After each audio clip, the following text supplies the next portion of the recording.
for Jesus in the time of need. Will I find my Lord here, there, or anywhere? Do I look at the phone box and give him a call? Do I have his number? Is he listed in yellow pages? Has he got a job for me?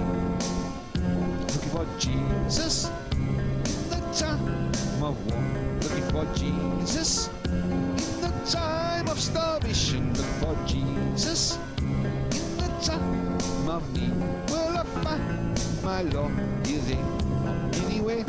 Do I look at the phone box and give him a call?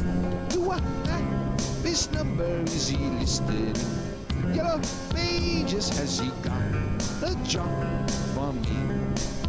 I look for Jesus in the time of war. Looking for Jesus in the time of starvation. Looking for Jesus in the time of need. Will I find my Lord here, there, or anywhere? Do I look at the phone box and give him a call? Do I have his number? Is he listed in the yellow pages? Has he got a job for me? Has he got a job for me? Has he got a job for me? Great things. Most of these songs are very easy to interpret. Some of it is not, unless God gives you the interpretation. That is to interpret is plainly speaking. That is not is in parable. And it's not whether you're silly or smart or whatever that you understand it, but rather if God interprets it for you, or someone that he teaches interprets that for you, or he himself interprets it for you. That's the only way you're going to understand it. So in order to understand it, it all means, to have faith in Jesus. Looking for Jesus in the time of war, starvation, need, whatever. Anytime, anywhere. Okay, to look at his phone box, that's the parable part. In other words, what it means is, when I look for him in the phone box, yellow directory, I'm not talking about our phone box and our yellow pages.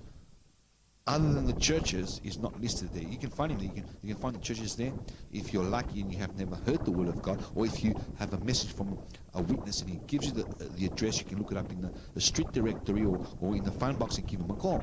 They can get you in touch with God, in prayer, whatever. Yes, you can do it that way, but I don't necessarily mean that way unless God leads you that way. That is one meaning, but the other meaning, the major meaning, is that in the olden days, when John the Baptist baptized Jesus, the Holy Spirit came upon him in the form of a dove. This is translated because in those days, that was parable. What it means is that the Holy Spirit came in his life, and it's expressed and interpreted as a dove.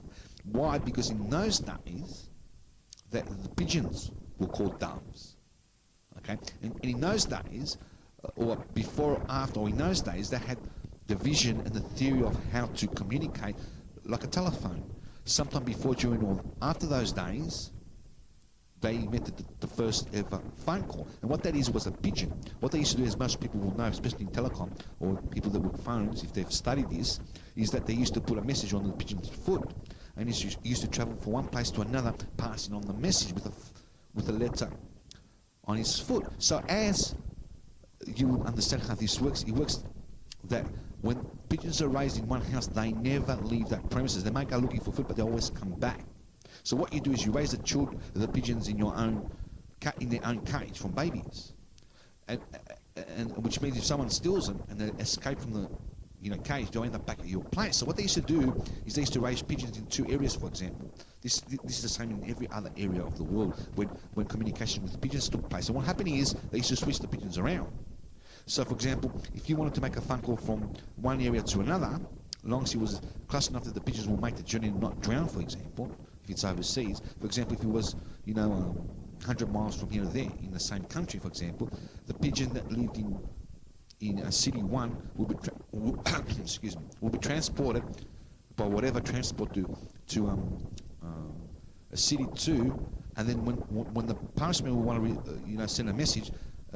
By the person that's sending the message, he will get the message, put on his foot a little letter, release the pigeon, and it will go into that city. They will have a whole post office like that. Okay, so every pigeon will be for different cities, you see what I mean? And at the other end, you've got the other pigeons going to the other place, etc., etc., work it out. So since the power of the Holy Spirit is described as a parable that came upon Jesus in the form of a dove, it means the communication of God came on to Jesus. So since the telephone call has now been improved in history through technology, and for pigeons to come to telephones, okay, I express that as a telephone box ringing to Jesus. Thus prayer. Because the power of the Holy Spirit in the olden days was understood as a pigeon, and some sort of communication device that was used to reach God, because that's how they understood to reach one place from another on earth. So they started playing and expressed that in parable. So today's the day, the telephone is just a parable. It means to pray to God according to your needs or whatever you want to pray for. Amen. Now you understand the meaning.